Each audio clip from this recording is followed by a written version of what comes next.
교재 101페이지입니다. 아하스 왕의 통치는 하나님 보시기에 전혀 정직하지 않은 일들의 연속이었습니다. 그의 통치 초기부터 말기까지 시종일관 완악한 우상 숭배를 노골적으로 자행하였습니다. 다메섹의 영향력 아래 들어간 이후부터는 성전 기구를 파괴하며 성전 봉사를 전폐시키고 유다 전역에 산당을 건립하여 더욱더 하나님의 진노를 유발하였습니다. 결국 아하스 치세 유다 왕국은 아람과 북이스라엘의 침공에 시달려 무수히 포로로 잡혀가고 굴욕을 당합니다. 또한 에돔과 블레셋의 침공에도 속수무책이었습니다. 아수르 왕에게 도움을 청하여 위기를 극복해보려 했지만 도리어 아수르에게서 공격을 당하게 됩니다. 오늘 본문은 남유다의 제12대 왕 아하스 왕에 대한 기사입니다. 아하스 왕은 하나님 보시기에 훌륭한 왕이 아니었습니다. 온갖 우상을 섬기고 참 부족함이 많은 그런 왕이었습니다. 자, 그런데 오늘 우리 1절 말씀을 함께 한번 읽어보겠습니다. 자, 함께 1절입니다. 시작. 아하스가 왕위에 오를 때 나이가 20세라 예루살렘에서 16년 동안 다스렸으나 그의 조상 다윗과 같지 아니하여 아멘. 그 보시기에 정직하게 행하지 아니하고 아멘. 자, 오늘 1절에도 보면 여호와 보시기에 정직하게 행하지 않았다. 이게 이제 아하스 왕의 모든 그 왕으로서의 다스림의 단적인 예지요. 그런데 그 앞에 우리가 늘 보는 대로 다윗과 같지 아니하였다 이렇게 나옵니다. 여호와 보시기에 정직한 왕은 다윗, 그렇지 않은 왕은 이스라엘의 왕의 대표적인 여로보암 이렇게 됩니다. 그래서 첫 번째 오늘 기도 제목은 다윗과 같은 자가 되게 하소서 하는 것입니다. 다윗과 같다 하는 것은 여호와께 정직했다 하는 것과 동의어입니다. 자, 그런데 여러분 여기서 다시 한번 생각해 봅니다. 다윗이 실수가 없었느냐? 그게 아닙니다. 우리가 보지 않았습니까? 아들이 반역을 일으키기도 하고 나쁜 짓도 참 많이 했습니다. 밧세바를 범하기도 하고. 그런데 왜 다윗이 기준일까? 다시 한번 이 점을 생각을 해보겠습니다. 하나님 보시기에는 모두가 죄인입니다. 죄인이 아닌 사람은 하나도 없고 부족함이 없는 사람은 하나도 없습니다. 제가 월요일부터 어제까지 목회자들 세미나를 다녀왔습니다. 큰 세미나가 아니고요. 목회하는 목사님들하고 신학교 교수님하고 함께 가서 성경을 읽었습니다. 그러니까 아무것도 하지 않고 딱 성경 본문 몇 개를 준비해서 그 본문을 한글로 읽고 영어로 읽고 필요한 원문으로 읽고 성경만 딱 놓고 그 성경 한 장을 바라보는 다양한 목회자들의 관점을 서로 다 이야기하고 정말 성경이 이야기하는 게 뭔가 그걸 이제 서로의 관점을 통해서 배우는 거죠. 제가 이제 신학교에서 학생들을 가르쳤으니까 저보고 준비를 좀 하라고 해서 제가 가서 이제 몇 구절 해서 함께 읽었습니다. 그때 이런 질문이 한 분이 이런 질문을 하셨습니다. 대화를 하면서 요즘 설교하기가 부담스럽다. 누구를 인용을 하려고 해도 왜 그 사람 이야기를 하느냐 이런 분들이 많다. 여러분 그렇지 않습니까? 완벽한 사람이 없습니다. 설교를 쭉 본문을 읽다가 이분이 이런 말씀을 하셨다. 이분이 이렇게 하셨다 그러면 아니 그분은 이 점에서는 잘못이 많은 사람인데 왜 그 사람을 인용하느냐. 저런 점에서는 부족함이 많은데 왜 그 사람을 인용하느냐. 그것 때문에 설교가 어렵다. 이렇게 말씀하시는 분이 계셨습니다.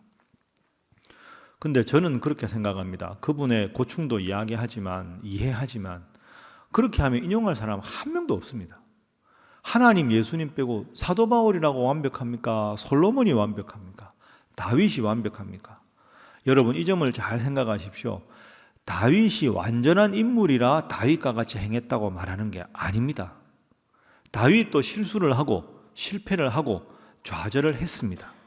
중요한 것은 실수와 실패를 딛고 하나님 앞에 회개했느냐 회개하지 않았느냐의 차이입니다. 하나님은 그 점을 보시는 거죠. 너는 내 앞에 완전하지 않았다. 너는 그래서 아웃이다. 그러면 모든 사람이 다 하나님 앞에 바로 설 사람이 있습니까? 없습니까? 없습니다. 다윗과 같이 행했다 하는 말은 실수도 할 수 있고 넘어질 수도 있으나 넘어진 후에 다시 하나님 앞에 돌이키는 삶. 하나님, 제가 회개합니다. 그게 다윗의 강점입니다. 여러분, 다윗이 훌륭한데 생각해보면 솔로몬이 더 훌륭했다고 볼 수도 있습니다. 가장 지혜로운 왕 아닙니까? 아버지의 유업을 계승해서 더 강력해진 나라가 솔로몬입니다. 그런데 왜 솔로몬과 같이 행하지 않았다 이렇게 말하지 않고 다윗과 같이 행하지 않았다? 왜 표준이 다윗일까요? 솔로몬은 말년에 많은 우상을 섬겼습니다. 그리고는 죽음을 맞이합니다. 뼈를 깎는 회개의 과정이 솔로몬에게는 보이지 않습니다. 다윗은 아들 둘이 반역을 일으키고 온갖 나쁜 짓을 했어도 그때마다 하나님 앞에 돌이킵니다. 죽기 전에 마지막으로 솔로몬에게 유언할 때 하나님을 잘 섬겨라. 그게 가장 중요하다. 그 유언을 하고 죽습니다.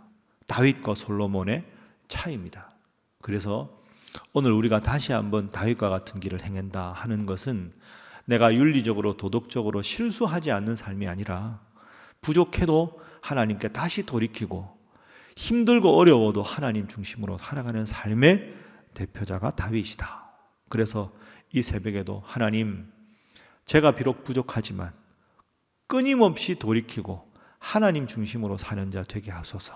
그렇게 기도하셔서 다윗과 같이 누군가에게 하나님 중심으로 살아갔던 인물로 기억되는 우리 사랑하는 새벽의 모든 성도들 되시기를 주님 이름으로 축복합니다. 자, 두 번째 기도 제목은 영적인 주체자로 서게 하소서 하는 기도 제목입니다. 한번 따라해 보실까요? 영적인 주체자. 뭐 다른 말로 영적인 독립자 이렇게 말할 수 있겠죠. 우리가 이 기도 제목도 여러 번 나누었습니다. 오늘 남유다 12대 왕 아하스는 참 악독한 왕입니다. 예를 한번 들어보면 6절 보십시오. 그의 조상들의 하나님 여호와를 버렸다. 이렇게 나옵니다. 16절에도 보면 그때 아하스 왕이 아수르 왕에게 사람을 보내어 도와주기를 구하였다. 하나님께 기도하기보다는 아수르 왕을 찾습니다. 22절 23절에 보면 아하스 왕이 곤고할 때 더욱 여호와께 범죄했다. 아하스 왕이 곤고할 때는 하나님께 돌이켜야 되는데 하나님께 더 범죄하고 23절에 다메섹 신들에게 제사합니다. 자, 여러분 한번 생각해 보시면 우리가 27장을 읽었습니다. 어제 27장이 아하스 왕의 아버지 요담입니다. 요담. 근데 요담이 어떤 왕이었는가? 27장 2절에 보면 요담이 그의 아버지 우시야의 모든 행위대로 여호와 보시기에 정직하게 행했다. 여러분은 이 역대기 읽을 때마다 이런 생각 안 하십니까? 아버지가 하나님 앞에 이렇게 정직했으면 아들이 좀 정직해야 되는데 왜 아들은 이 모양일까? 그런데 이 아하스 왕의 아들이 누구냐? 히스기야 왕입니다. 히스기야 왕은 아주 훌륭한 왕입니다. 비교적 하나님을 잘 섬겼습니다. 내일 우리가 읽을 텐데요. 29장 2절 보십시오. 히스기야가 그의 조상 다윗의 모든 행실과 같이 여호와 보시기에 정직하게 행했다. 자, 그럼 한번 정리를 해볼까요? 11대 왕이 요담, 12대 아하스, 13대 히스기야. 그런데 요담도 하나님 앞에 비교적 정직했고 히스기야도 하나님 앞에 정직했는데 오늘 보면 아하스는 아버지도 정직했고 아들도 정직했는데 엉뚱하게 하나님을 섬기지 않습니다. 여러분, 이게 이상할 것 같지만 사실입니다. 부모가 해줄 수 있는 역할이 제한되어 있습니다. 부모가 아무리 신앙 전수를 잘해도 아들이나 딸이 엉뚱하게 하나님 안 믿는 경우도 있고요. 하나님을 그렇게 안 믿는 부모 밑에 난 자녀가 하나님을 정말 절실하게 믿는 경우도 있습니다. 그래서 부모된 우리가 항상 할 것은 부모의 역할이 뭐 쉽게 생각하면 반이고 자녀가 하나님 앞에 주체자로 바로 서는 것이 반이겠죠. 우리가 할 수 있는 역할로 최대한 돕고 또 자녀를 위해서 기도하는 것, 그것까지가 부모의 역할입니다. 그래서 자녀를 위해 기도할 때 요담의 아들 아하스가 하나님 앞에 바로 서지 않았던 걸 우리가 다시 한번 스스로 돌아보면서 하나님, 어릴 적부터 우리 자녀들, 자손들 믿음으로 잘 양육해서 아하스와 같은 이런 자녀가 아니라 하나님 잘 섬기는 자녀가 되게 해달라고 기도해야 합니다. 그게 영적인 독립자로 바로 서게 한다 하는 의미지요. 부모가 해줄 수 있는 역할이 50이고 자녀가 스스로 깨닫고 신앙생활 하는 게 50이라면 어차피 해야 될 것 아이가 알아서 하지 않느냐가 아니라 부모가 해줘야 될 50의 역할에 최선을 다하고 나머지를 하나님께 맡기면 이 아이가 더 하나님 앞에 바로 설 수 있는 계기가 만들어지는 거죠. 여러분의 이 위대한 신앙이, 이렇게 새벽마다 기도하시는 이 신앙이 여러분의 자녀들과 자손들에게 전수되어 대대로 다윗과 같은, 솔로몬 같은 복받는 여러분의 믿음의 가문 다 되시기를 주님 이름으로 축복합니다. 자, 마지막 세 번째 기도 제목은 오직 하나님만 섬기게 하소서 하는 것입니다. 결국 역대기의 주제가 이것이죠. 하나님만 섬기는 사람. 오늘 본문에도 아까 읽었지만 거듭거듭 나옵니다. 자, 2절에 보면 바알을 섬겼다, 아하스 왕이. 3절 보십시오. 더 끔찍한 일이 있습니다. 또 흰놈의 아들 골짜기에서 분향하고 여호와께서 이스라엘 자손 앞에서 쫓아내신 이방 사람들의 가정한 일을 본받아 그의 자녀들을 불살랐다. 자녀를 불사르는 신은 암몬 사람들이 섬기던 몰렉이라는 신입니다. 그럼 여러분, 아하스는 2절에 보니까 바알 신도 섬기고 3절에 보면 몰렉 신도 섬겼습니다. 4절 보십시오. 산당과 작은 산 위와 모든 푸른 나무 아래에서 제사를 드렸다. 온갖 잡신을 다 섬겼습니다. 16절에 보면 하나님 대신에 아수르 왕을 섬겼습니다. 23절에 보면 자기를 친 다메섹 신들에게 제사합니다. 너무하지 않습니까? 자기를 친 신들에게 제사한다는 게 말이 됩니까? 24절, 25절에 보면 하나님의 전의 기구들을 다 모아서 부숩니다. 25절, 각 성읍에 산당을 세워 다른 신들에게 분향을 합니다. 자, 여러분, 이거 한번 깊이 생각해 보십시오. 아하스 왕이 너무 어처구니가 없죠. 사람이 지조가 있어야지. 우상을 섬겨도 한 신만 섬기든지 바알 섬기고 몰렉 섬기고 인신공양하고 뭐 푸른 나무 아래에서, 그 다음에 다메섹 왕이 섬기던 신을 섬기고 아수르 왕을 섬기고 온갖 신을 섬깁니다. 이게 무슨 뜻일까요? 한번 따라해 보시죠. 무신론자는 세상에 없다. 이걸 한번 이 새벽에 잘 생각하십시오. 우리는 아무 종교를 갖지 않는 사람을 무신론자라고 하지요. 신이 없다고 믿는 사람. 그런데 좁은 의미에서 그런데요, 넓은 의미의 세상에 무신론자는 없습니다. 어느 종교에 예배를 드리지 않지만 그 사람에게는 신이 있습니다. 신 없는 사람은 없어요. 돈이 신이든지 자녀가 신이든지 명예가 신이든지 신의 위치에 있는 다른 무엇인가가 분명히 있습니다. 아하스 왕이 바알 신 섬기다가 몰렉 신 섬기다가 푸른 나무 아래 절을 하고 아람 왕을 섬기다가 자기를 친 다메섹 사람의 신을 섬겼다. 이게 무슨 뜻일까요? 종교성이 강했다는 게 아니라 이게 마치 목이 마를 때 바다 짠물 먹는 거하고 똑같은 겁니다. 목이 마르니까 물같이 보이는 건 다 마시고 싶은데 마시면 마실수록 갈증이 나는 거죠. 그러니까 온갖 신을 다 섬기는 겁니다. 그런데 성경에서는 왜 하나님을 섬기라고 했을까요? 내가 너희를 창조했고, 그래서 그게 아닙니다, 여러분. 역대기에서 계속 하나님을 섬기라고 말한 가장 중요한 이유는 하나님만이 행복을 주실 수 있는 분이기 때문입니다. 그래서 성경 보십시오. 하나님을 믿으니 하나님께서 전쟁에서 승리하게 하셨다. 하나님을 믿지 않으니 하나님께서 패배하게 하셨다. 그러니까 믿음은 하나님이 나를 창조했으니까 보답 차원에서 믿음을 갖는 게 아닙니다, 여러분. 이게 아주 중요합니다. 하나님은, 우리가 하나님을 믿으라는 이유가 내가 이만큼 해줬지 않느냐, 먹을 것 주고 입힐 것 주고 창조해주고 다 해줬으니 너희도 나한테 대가가 필요하니까 보상해라, 이게 아닙니다. 그런 하나님은 믿을 가치가 없습니다. 그렇게 째째하고 속 좁은 하나님이 아닙니다. 하나님이 하나님만 섬기라는 이유는, 출애굽기부터 계속 나오는 이유는, 다른 신들은 짠물을 먹는 것처럼 먹은 만큼 갈증만 생긴다. 행복을 보장해 줄 수가 없다. 너희의 모든 행복을 보장해 줄 수 있는 유일한 신은 나밖에 없다.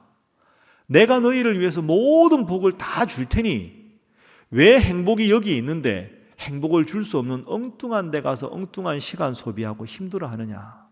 나만 바라봐라. 이게 하나님 뜻입니다. 그래서 하나님만 섬기는 이유는 보답의 차원이 아니라 하나님만이 행복을 주실 수 있기 때문에. 기도도 마찬가지입니다. 하나님께 우리가 해야 할 마땅한 의무가 기도가 아닙니다. 기도는 의무가 아니라 무엇이다? 특권이다. 전도는 의무가 아니라 특권이고, 하나님 말씀을 오늘도 읽는 것은 의무가 아니라 이 말씀대로 사는 것이 행복을 보장해 주기 때문에 말씀을 읽는 것도 특권이다. 따라하겠습니다. 하나님 믿는 것은 인생 최고의 특권이다. 여러분 믿습니까? 그래서 하나님만 섬기는 것은 내가 행복할 수 있는 가장 위대한 특권을 받은 것이다. 이 생각하시고 오늘 이 새벽에도 기도의 특권을 누리시고 말씀 읽는 특권을 누리시고 하나님 잘 믿어서 누구도 가질 수 없는, 그 어떤 것도 줄 수 없는 이 세상에서의 행복과 영화로움과 은혜로움과 감사를 만끽하시는 우리 사랑하는 여러분들 다 되시기를 주님 이름으로 축복합니다. 함께 기도하겠습니다. 하나님, 마음 중심에 늘 하나님만 섬기게 하시고 내가 먼저 영적인 주체자로 바로 서서 자녀들 또한, 자손들 또한 영적으로 독립하게 하시며 오직 행복을 주신 하나님만 잘 섬기게 하여 주시옵소서. 간절하게 기도하시고 또 내일이 3.1절 100주년입니다. 하나님 이 나라를 지켜주셔서 하나님 보호하시는 나라, 하나님께서 복 주시는 나라, 또한 이 민족 되게 하시고 북미 정상회담의 모든 과정도 주님 인도하셔서 복잡한 국제정세 가운데 이 나라가 하나님 나라로, 또한 남북의 평화 통일이 속히 이루어지게 하여 주시옵소서. 다 함께 기도하겠습니다. 주여 믿습니다. 주여 믿습니다. 주여 믿습니다.